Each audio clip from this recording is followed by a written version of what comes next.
Her admission came without weight, as though confessing to a trivial slip rather than tearing apart the foundation of our life together. Those careless words, delivered so lightly, fractured my world in a way I'll never forget. Betrayal doesn't always erupt with shouting or theatrical scenes. Sometimes it arrives quietly, carried in a voice too calm, too casual, so indifferent it feels like your pain isn't even worth acknowledging. When I looked into her eyes and heard her claim it was not a big deal, I realized the woman I had trusted with my life was no longer the person I thought I knew. I remember the evening the truth began to surface. There was no fight, no suspicious text message left open on a screen. Instead, the air itself seemed heavy when she stepped through the door later than usual. A faint scent clung to her skin, one that didn't belong to her. When I asked where she'd been, her answer was too quick, too polished, like something rehearsed. Deep down, I knew. But denial kept me chained, refusing to accept that the person I had built my future with could cross a line so deeply etched in trust. The truth unraveled slowly, in fragments.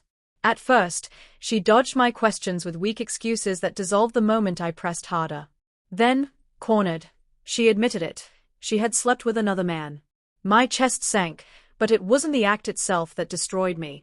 It was what she said afterward, with tearful eyes yet an icy detachment. It didn't mean anything. Those words cut deeper than the betrayal. As if my devotion, the years we spent weaving a life together, were small enough to brush aside. She couldn't see what those words did to me, the way my heart tightened with an ache I couldn't describe. 4 days, I drifted around our house like a ghost. The pictures on the walls, the keepsakes from our trips, even the silly notes she used to slip into my lunch bag when we were newly married, all of it looked like a performance, tainted by the fact that she had willingly tossed it away. When she realized forgiveness wasn't coming, panic crept in. She began calling the affair a meaningless mistake, insisting she regretted it the moment it happened. She swore she loved me, begged me to see I was overreacting. But how could I? Love without trust is like a house without a foundation. It collapses with the slightest shake. One night, as she slept beside me, I lay awake staring at the ceiling. Every moment played in my head, looping endlessly. I thought of the man I had become for her, how much of myself I had shaped around being her partner. I had been proud of that role. But now all I felt was humiliation that I hadn't seen the signs, and worse, that she believed so little of me she thought I'd dismiss her betrayal as nothing. That night, I made my choice.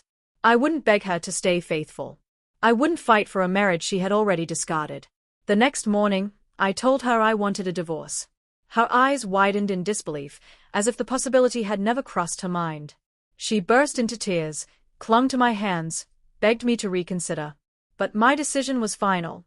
You made your choice when you betrayed me, I told her. Now I'm making mine. The weeks that followed were a blur of grief laced with relief. Ending a marriage, even one broken beyond repair, is never easy. I packed my things, signed the papers, and walked away from the future I thought was ours. She kept reaching out, long messages filled with regret, promising to do anything if I'd just give her another chance. But something inside me had changed. What I once felt for her had hardened into something unmovable. Not rage, just indifference. She hadn't expected that. She thought divorce was a bluff, that eventually I'd bend, that I'd return. But weeks turned into months, and I never did. Her desperation grew. She showed up at my new apartment one evening, sobbing, swearing she couldn't live without me, that betraying me was the biggest mistake of her life. Maybe she meant it. Maybe her remorse was real. But regret can't undo betrayal. It can't rebuild trust once it's gone. I listened, I saw her pain, but my heart stayed untouched. The man who once would have moved mountains for her no longer existed. In his place was someone who finally understood his worth. From time to time, she still tries to reach out. Friends tell me she's lonely, that she wishes she could turn back time. But I've moved on, rebuilding a life rooted in strength I never realized I had. In the end, she was right about one thing. Her affair wasn't significant, not because it lacked meaning, but because it extinguished my love for her in an instant. Its only significance was in showing me that I deserve someone who would never treat my heart as disposable. Her tears no longer touch me. When someone shows you how little your love means to them, the wisest thing you can do is leave without looking back. And that's exactly what I did.